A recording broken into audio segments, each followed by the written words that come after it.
Welcome back once again to the Mike Rogers Show. Mike Rogers here with you. And in the studio today, once again, we have the festival producer of the world famous Raindance Film Festival. Raindance is the world's biggest #1 indies film festival. And here he is, Mr. David Martinez. David, hey. Hey, Mike. Hello, everyone. Thanks for coming back. Well, of course. I wouldn't miss part 2. Well, I'm so interested. So you were telling us about how you got the Raindance job, and then we ended the show. It was just like a planned TV show, We end the show, and then you're working at a tile company. Then you meet the boss, and he says, what are you doing? And you told him you have an idea, you have a plan. So what happened with that? So it's yeah, thanks. So what I did was basically, and this was like my very personal journey, and that's something that I sometimes recommend to some people that don't know what to do or what direction to take. As I was happily working in this company and living my life, when my family questioned me, whatever you do, think, where is this gonna take you? Mm-hmm. They weren't like openly judging my life decisions back then, but they actually were. Oh. Like, are you gonna do whatever you wanted to do, or are you just like doing that instead? But whatever you do, think, where's it gonna take you to? So I was like, yeah, what am I doing with my life? So yeah. It was one of those moments. But as I always say, like, a crisis moment is a moment of opportunity, and that's something also that I learned from Elliot. I sat down on my kitchen table one night, and I was like, if I'm gonna stay in a foreign country, in a culture that is not mine, what am I bringing to the table, and what's my strengths? Like, without actually thinking of my weaknesses, but what are my strengths? Like, what can I do to change something or to, So my first thing was, I am a Mexican, I speak Spanish, I know my market, I know my products. Thinking of my advertising mind, I was like, well, maybe I should work for a tequila brand, or for Doritos, or for those brands that they want to, some of them represent, some of them appropriate representations of the Mexican culture, but to make sure that they do it in the correct way without being like offensive or that's very important or wrong. No, I was like, I can be that. I can work for advertising agencies and I can work with those clients. So my mind was going to that direction, but then I was like, remember what I told you, that a film is a product? I was like, oh, wait a minute. I can work in film and I can represent films. Mexican and Latin films in the UK, they need representation, they need a voice, they need a space. And back at university in Leicester, I did a fantastic showcase of Mexican cinema from silent films, because I found amazing films in their library. Like, I did like 8 nights presenting Mexican films, and I have like 80 to 100 people from university and from town. Every Wednesday was a Mexican film, and we used to go get cocktails at the end. And I used to explain like the importance of that film at that time, the relevancy, what happened, which festival won, and just like from a historical and setting the frame of that film, for us to understand and appreciate the piece that we were going to watch. It's not just a film. So I did that, and I was like, maybe that's what I should do. I should present a showcase, but from a social approach, like what's the importance of this film, and explain. It's not just whatever you're flipping on your channels, no?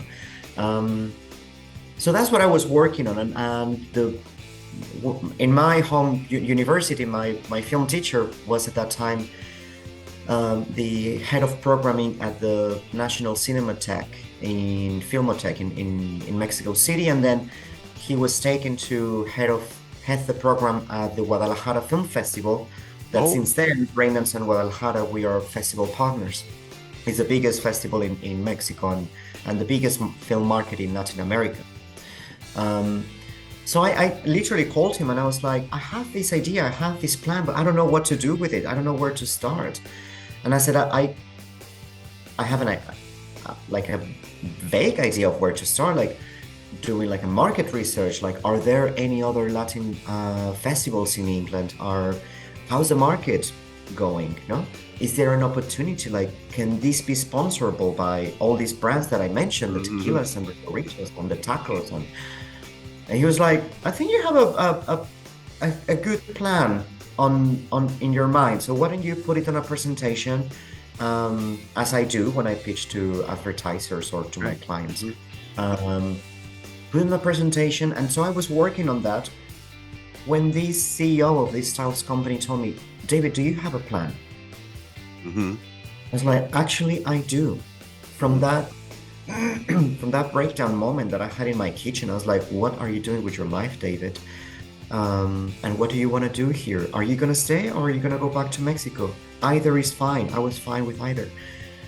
So with that PowerPoint presentation, because it was a PowerPoint presentation, he told me, so what's your plan? I was like, I want to promote Latin American cinema in the United Kingdom. That's what I want to do. And he was like, well, that's fascinating. You need to meet my dear friend, Elliot Grove, the founder of Raindance and the British Independent Film Awards. He can help you. So I was like, wow, okay, of course I knew. I mean, any person who works in film, and I take no offense when people, they haven't heard about Raindance, it's fine. Maybe I haven't heard of a book festival in somewhere, because I'm not a publisher, I'm not an author. Yep. So I take no offense. I'm like, yeah, this is film, this is independent cinema. But of course I knew, because I did my dissertation about Pulp Fiction, and the UK premiere of Pulp Fiction happened at Raindance back in 1994. That's right. Anyone who studies film knows of Raindance. So I was thrilled. So I sent an email after a week of not knowing how my approach was going to be to Elliot. So I was like, am I looking for a job? Am I looking for an advice? I was like, just be honest. Just be you, no? So I emailed Elliot and I said a 2-line. I was like, hi Elliot, I'm David from Mexico, recent graduate from University of Leicester. I want to promote Latin American cinema in the UK. I have a plan. I would love to hear your advice. Best regards. And he replied immediately. He said, yes, Matt told me about you. It's in the friend in common. Building a festival from scratch, as you know, Mike, it's a hard task. Very. Yeah. But why don't you come to my office and show us what you have? Perhaps we can work together. I see my producer, Julian Chappelle, which was my predecessor. And I was like, fine. It was, I clearly remember, because I was living in Leicester in the Midlands. The Midlands is like near Nottingham. But I was gonna come to London because it was the opening ceremony of the 2012 Olympic ceremony. Oh. Yeah. Wow. So I didn't have tickets to come to the stadium, but I wanted to be part of the celebrations in Trafalgar Square, and I ended up going to a theater / terrace bar, which it's now like a block from where I live now. But I came to London I wanted to experience the opening ceremony of the 2012 Olympics, and I came and I was like, I'm gonna go. It was a working day, so our office, for those ones who haven't been to London or to Raindance, it's off Trafalgar Square. So it was like in the main square where people were celebrating the opening ceremony of the Olympics. So I went to the office and I presented my PowerPoint presentation and I said, And that's another advice that I give to people, Mike, is you're not asking for a job, you're bringing a solution. Right. You're not asking for a job. And that's my same approach to sponsors. You're not asking for money, David. You're giving them the chance to showcase their product or their service in front of your audience. Yeah. Which both of them, they are quite similar when I think about it. I never thought of it. But it's like, know your worth and know your value. It's like you're not like, excuse me, sir, could you please be so kind? She's like, no, I have things. I have tools. And like, if you give me the chance, I'll show you all the tools that I have in my pocket. No. So I went to present, and I literally said, I remember, I self-appointed myself as Latin American film promoter in the UK, and I did my business cards. And that's my own. You wrote that on your business cards, Latin American. Of course. I still have them. That's my other advice. Perfect. Yeah. Perfect. That's my other advice, Mike, to anyone that tells me, like, especially in film events or something, like, so what do? Oh, I want to be a writer, but I serve hamburgers in my local restaurant. I'm like, no, change your dialogue. You are a screenwriter. Go and make business cards because you are a screenwriter. Many people have a day job. Whatever your day job is, it doesn't define you. And it's not diminishing. I've washed dishes as I was studying, as I was living in Leicester, and as I was freelancing for Raindance. For a week, I had to wash dishes because I had to pay my rent between jobs. I was like, yeah, it's fine. I'm not gonna lose my rings. It's fine. So yeah, guys, go make your business cards and believe. If you want to be an actor, if you want to be a writer, if you want to be a director, own it, because that's what you are. That's who you are. So I was a Latin American film promoter in the United Kingdom and Northern Ireland. That's what my business card said.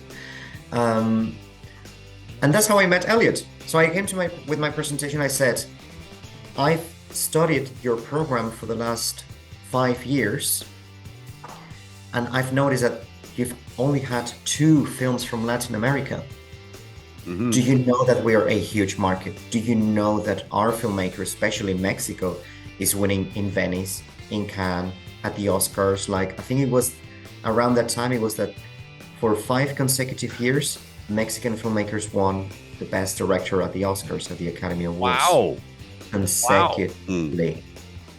No other one. It was Mexico. Mexico was at that time very hot with the 3 amigos, the Guillermo del Toro, the González Iñárritu, the Alfonso Cuarón of this world. And I was like, and it seems like you're missing the train. But don't worry, because I'm here to help.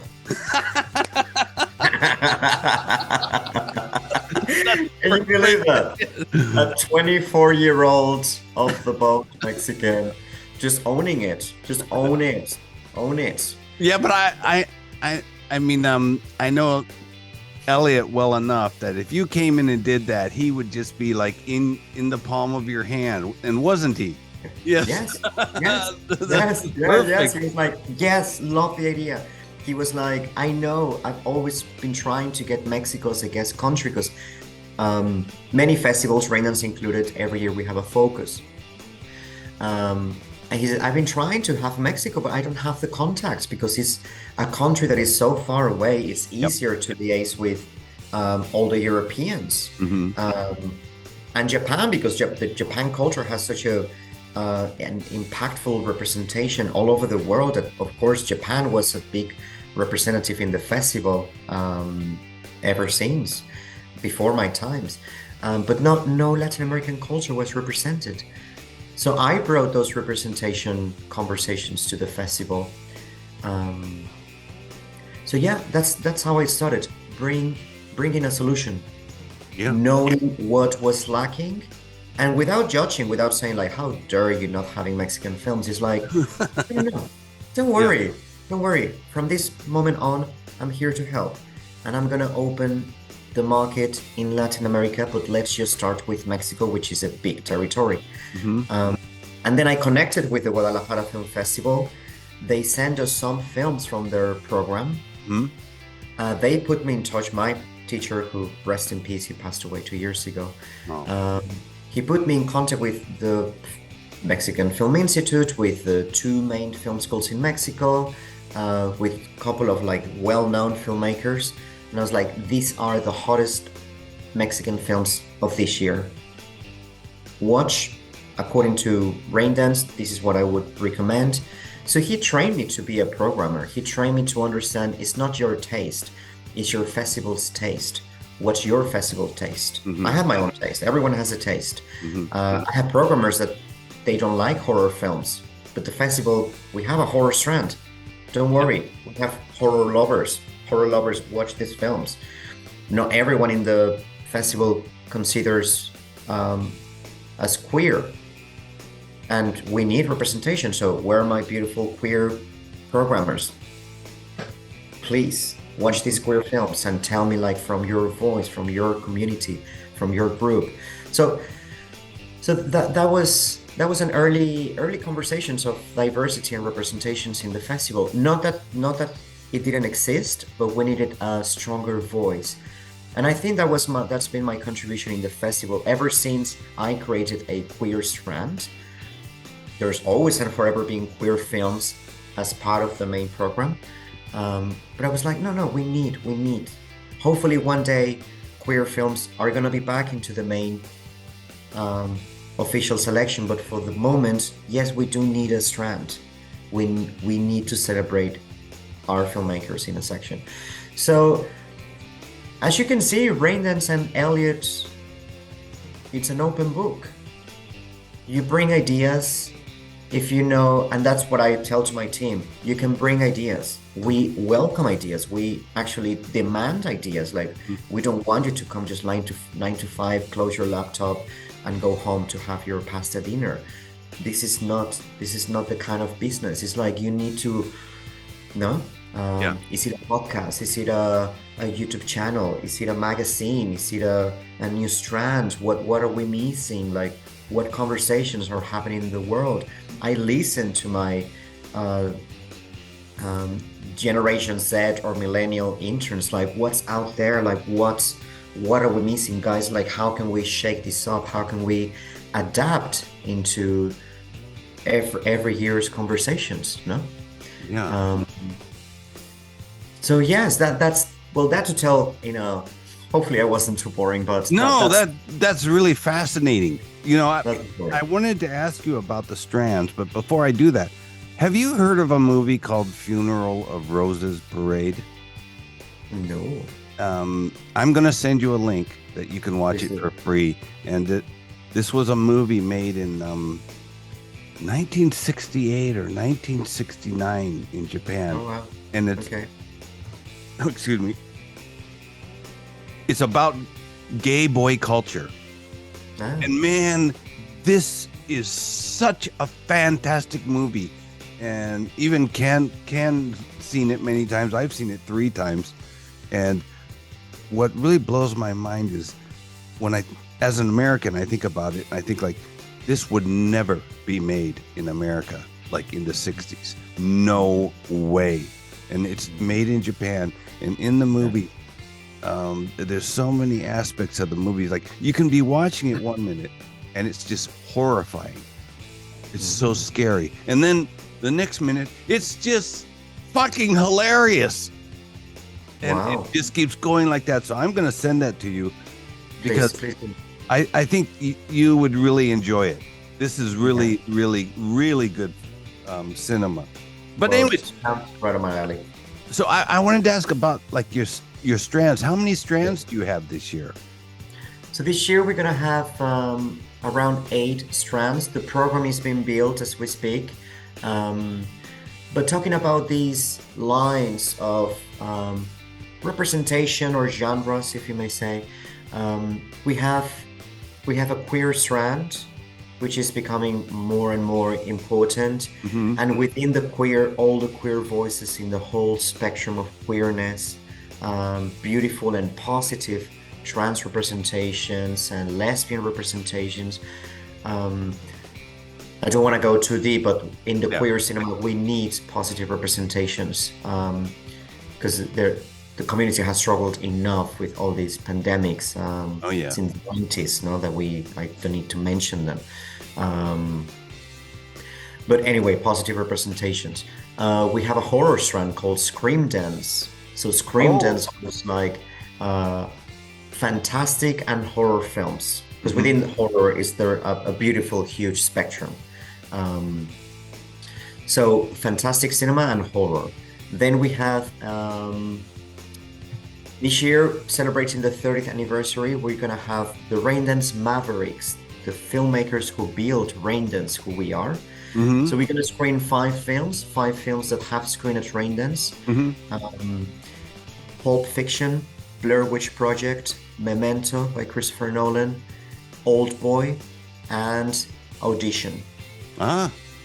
So that's going to be the Mavericks, and that's to explain to new generations that those films, they've premiered at Raindance. If they haven't seen them, don't worry, we're not judging. They can come to the festival to watch them. We're going to have a backyard cinema with inflatable screen so that people can come enjoy. I'm trying to build a silent cinema, which is like, have you seen these silent disco parties that you have a headset like? I've heard of that. Yeah.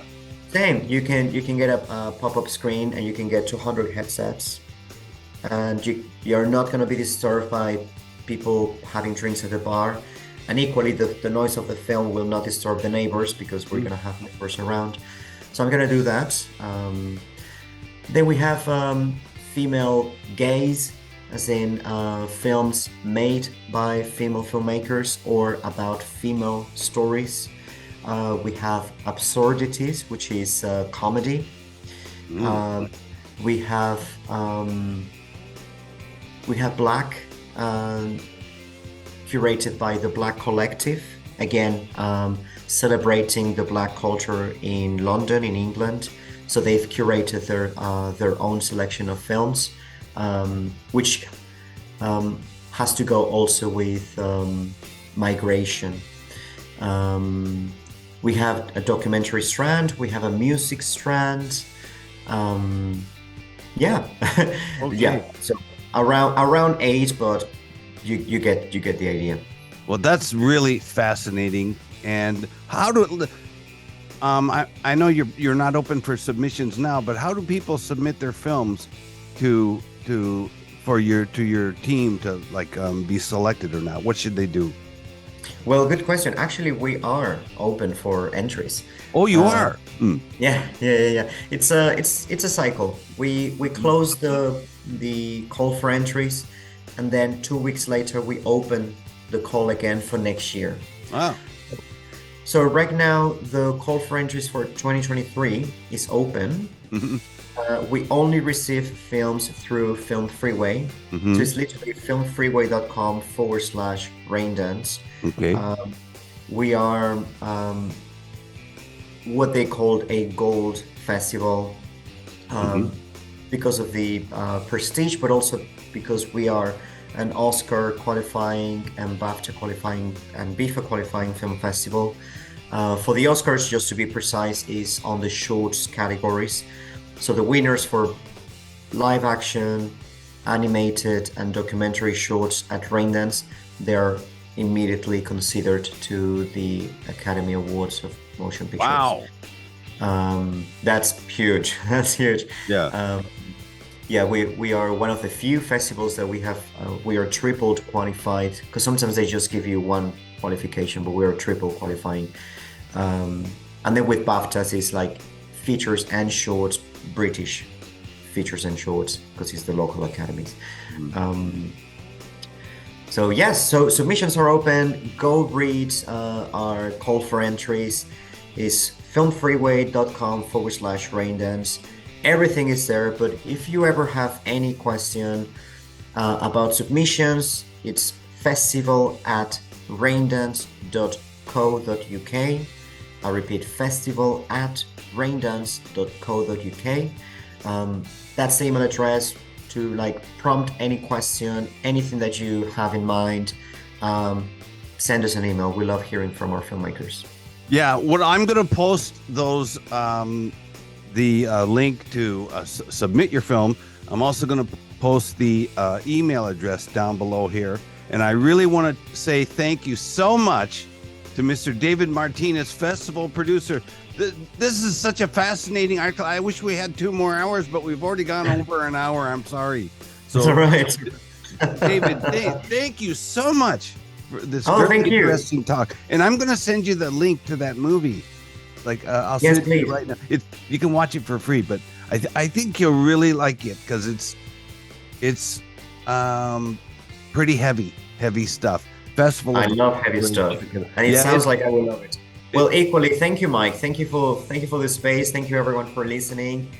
Such an honor to be a guest in your program. I know Elliot had a great time, and I had a great time. So, thank you, Mike, for all your love and energy.